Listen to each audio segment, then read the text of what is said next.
Everest శిఖరాన్ని అధిరోహించడానికి రాష్ట్రం నుంచి యువజన సర్వీసుల శాఖ 6 సభ్యులను ఎంపిక చేసింది. ఎంపికైన వారంతా ఇంద్రకీలాద్రిపై దుర్గమ్మను దర్శించుకునేందుకు వెళ్లారు. వివిధ ప్రాంతాల నుంచి వచ్చిన దరఖాస్తుల నుంచి మొదట 24 మందిని ఎంపిక చేసిన ప్రభుత్వం వడపోతల తర్వాత 6 ఎంపిక చేసింది.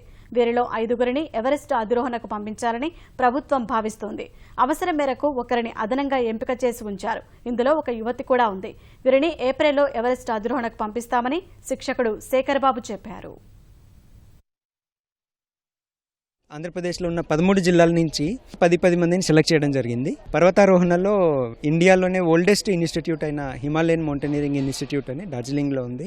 అదే ఇన్స్టిట్యూట్లో వీళ్ళకి ఒక 1 మంత్ ఇక్కడ పర్వతారోహణలో శిక్షణ ఇవ్వడం జరిగింది.